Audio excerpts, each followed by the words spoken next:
ഇപ്പോൾ സമൂഹ മാധ്യമങ്ങളിൽ വൈറലായിക്കൊണ്ടിരിക്കുന്നത് അല്ലെങ്കിൽ ഒരുപാട് ദൃശ്യങ്ങൾ നമ്മൾ കാണുന്നത് കാറ്റ്സ് ക്ലോ എന്ന് പറയുന്ന ഒരു പൂവിനെ കുറിച്ചാണല്ലേ. ഇടയ്ക്ക് കൊച്ചിയിലൊക്കെ പിങ്ക് വസന്തം തീർത്തുകൊണ്ട് ട്രംഫറ്റ് പൂക്കൾ നമ്മൾ കണ്ടായിരുന്നു. ഇതിപ്പോൾ പീത വസന്തമാണ്.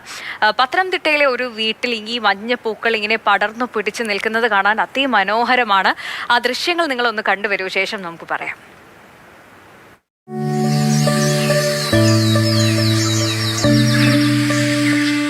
വിരിപ്പ് പോലെ അതിരുകൾക്ക് സുരക്ഷയും അഴകും പകരുകയാണ് പൂക്കൾ. കുംഭച്ചൂടിൽ കുളിര് പകരുന്നതാണ് കാഴ്ച.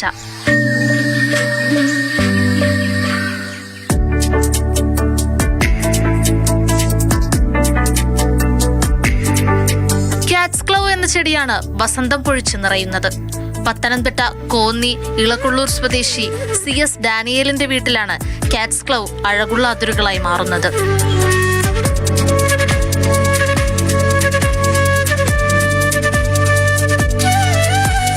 3 വർഷം മുൻപ് തൈകൾ നട്ടു. അതിരുകളാകുന്ന മതിലുകൾ മനോഹരമാക്കുക എന്നതായിരുന്നു ഉദ്ദേശം. ശ്രദ്ധയോടെ വെള്ളവും വളവും നൽകി. മതിലിന്മേൽ ചെടിക്ക് യഥേഷ്ടം വിഹരിക്കാൻ പാകത്തിന് വേലിയും തീർത്തു. ഉദ്യാനപാലകർ കാട്ടിക്കൊടുത്ത വഴിയെ കാറ്റ്സ് ക്ലോ പടർന്നു പന്തലിച്ചു. തിളക്കമാർന്ന പച്ചിലകൾക്കിടയിൽ 3-ാം വർഷം മൊട്ടുകൾ മിഴി തുറന്നു. ഇപ്പോൾ പീതവർണ്ണത്തിൽ മഞ്ഞ വസന്തം തന്നെ വന്നു ചേർന്നു.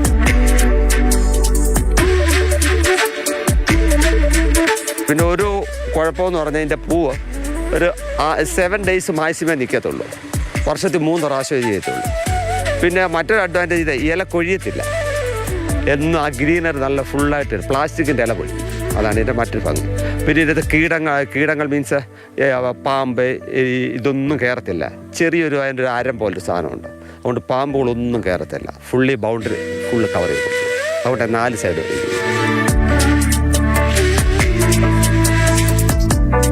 പച്ചിലകളെ മറയ്ക്കുമാർ പൂക്കൾ നിറയുന്ന ചെടി കൂടിയാണിത്. പക്ഷേ ഈ വസന്തകാലത്തിന് 2 ആഴ്ചയിലധികം ആയുസ്സുണ്ടാകില്ലെന്ന് മാത്രം. മൊട്ടുകൾ വിരിഞ്ഞു തുടങ്ങിയാൽ തേൻകണങ്ങൾ തേടി വണ്ടുകളും ഈച്ചകളും ശലഭങ്ങളും എത്തും. അരിവാൾ ചൂണ്ടുള്ള കുഞ്ഞിക്കിളികളും ഇവിടെ വിരുന്നെത്താറുണ്ട്.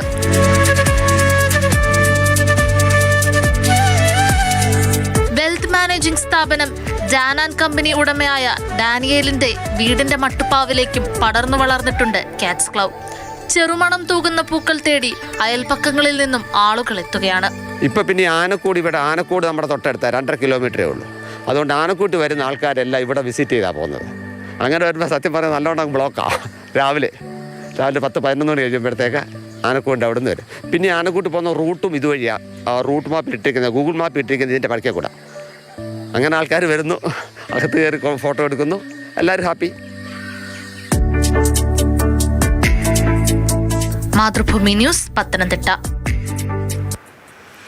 ഇന്ദുലേഖ രേണുവാണ് നമുക്കിപ്പം ചേരുന്നത്. ഇന്ദു, എന്ത് ഭംഗിയാണല്ലേ. ശരിക്കും ആ വഴി പോകുന്നവരാരായാലും ഒന്ന് നിർത്തി നോക്കി പോകും, അത്ര ഭംഗിയാണ്. പക്ഷെ ഒരു സങ്കടം കേൾക്കുമ്പോൾ തോന്നുന്നത് 2 ആഴ്ചയൊക്കെ കഴിയുമ്പോൾ ഇത് കൊഴിഞ്ഞു പോകുമെന്നത് കേൾക്കുമ്പോൾ ചെറിയൊരു സങ്കടം തോന്നുന്നുണ്ട്. പക്ഷേ ഡാനിയൽ അദ്ദേഹം പറഞ്ഞതുപോലെ ഈ ഇലകൾ ഇങ്ങനെ ആ ഒരു ഗ്രീനറി എപ്പോഴും ഉണ്ടാകും. ഇലകൾ ഇങ്ങനെ പ്ലാസ്റ്റിക് പോലൊക്കെ തോന്നും, അത്ര ഭയങ്കര ഭംഗിയിൽ ഇലകൾ ഇങ്ങനെ എപ്പോഴും നിൽക്കുമെന്നതാണ്. കൂടുതലായി പറയൂ ഈ കാറ്റ്സ് ക്ലോ പൂവിനെ കുറിച്ച്. ഒരു ഫ്രെയിം നിറയെ ഇങ്ങനെ മഞ്ഞ നിറത്തിലുള്ള പൂക്കൾ, എന്ത് ഭംഗിയാണല്ലേ ഇപ്പം നമ്മൾ കണ്ട കാഴ്ച എന്ന് പറയുന്നത് തന്നെ. നേരിൽ കാണാൻ ഇതിലധികം ഭംഗിയാണ്. കാരണം ഒരു വീടിൻ്റെ മുകൾ വശം മുഴുവൻ ഈ ഒരു ചെടി കൊണ്ട് മൂടിക്കിടക്കുക, മഞ്ഞ പൂക്കൾ വിരിഞ്ഞു കിടക്കുക, ഭിത്തിയിലും അതുപോലെ തന്നെ മതിലിലുമൊക്കെ ഇങ്ങനെ പൂക്കൾ നിറഞ്ഞു നിൽക്കുന്ന കാഴ്ച എന്ന് പറഞ്ഞാൽ അത്രത്തോളം ഭംഗിയാണെന്ന് തന്നെ പറയാം. ഈ കാറ്റ്സ് ക്ലോ എന്ന് പറയുന്ന ചെടിയുമായിട്ട് മലയാളികൾ ഇത്രയധികം സുപരിചിതമായിട്ട് ഈ കഴിഞ്ഞ ഒരു 3-4 വർഷത്തിനുള്ളിലേ ആവുമുള്ളൂ. അതിനു മുമ്പ് നമ്മൾ ആരും ഇതിനെക്കുറിച്ച് കേട്ടിട്ടോ കണ്ടിട്ടോ അല്ലെങ്കിൽ പരിപാലിച്ചിട്ടോ ഒന്നും ഉണ്ടാവാനുള്ള സാധ്യത വളരെ കുറവാണ്. ഈ അടുത്താണ് ഇത് ഇത്രത്തോളം പോപ്പുലർ ആകുന്നത് എന്ന് തന്നെ നമുക്ക് പറയാം. ഇത് മധ്യതെക്കേ അമേരിക്കയിലും അതുപോലെ തന്നെ കരീബിയൻ കാടുകളിലുമൊക്കെയാണ് ഈ ചെടി ആദ്യകാലങ്ങളിൽ കണ്ടുവന്നിരുന്നതെന്നാണ് പറയപ്പെടുന്നത്. കൃത്യമായി അറിയില്ല കേട്ടോ, അങ്ങനെയാണ് പറഞ്ഞു കേൾക്കുന്നത്. ഇപ്പോൾ ഇത് നമ്മുടെയൊക്കെ നാട്ടിൽ സുപരിചിതമാണ്. പലരും പലരും വാങ്ങി പരീക്ഷിച്ചിട്ടുണ്ട്. ചിലപ്പോൾ ആദ്യത്തെ കുറച്ച് നാളുകളൊന്നും ഇത് പൂക്കണമെന്നില്ല, നന്നായി വളർന്ന് നല്ല കാട് പോലെ ഇതിങ്ങനെ കയറി പടരും. അതാണ് അതിൻ്റെ ആ ഒരു ഭംഗി എന്ന് പറയുന്നത്. അപ്പം അങ്ങനെ വളർന്നു നിൽക്കുമ്പോൾ ആദ്യം തോന്നുന്നത് എന്താ, നിറയെ പച്ചപ്പ് നിറഞ്ഞ ഭംഗിയിൽ ഒരു പച്ച പുതപ്പ് വീടിന് മുകളിലൂടെ വിരിച്ചതുപോലെ ഇരിക്കും. അത് കഴിഞ്ഞ് ഇത് പൂത്താലോ നല്ല കണിക്കൊന്ന പൂവിൻ്റെ മഞ്ഞ നിറത്തിൽ ആ വീടിനെ ഇങ്ങനെ ചുറ്റി ഇങ്ങനെ പൊതിഞ്ഞു പിടിച്ച് ഈ പൂ നിൽക്കുമെന്ന് പറയാം. വർഷത്തിൽ 2 തവണയാണ് ഈ പൂവ് പൂക്കുന്നത്.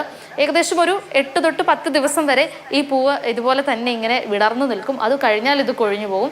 വീണ്ടും പഴയ പോലെ ആ ഒരു പച്ച പുതപ്പിലേക്ക് ഇതൊരു രൂപമാറ്റം വരികയാണ് ചെയ്യുന്നത്. ശരി, ഇപ്പോൾ ഈ മഞ്ഞ വിരിച്ച് നിൽക്കുന്നത് കുറച്ച് കഴിയുമ്പോൾ പച്ച നിറമായി മാറും. അത് കാണാനും ഇതിലേറെ ഭംഗി തന്നെ ആയിരിക്കും എന്തായാലും.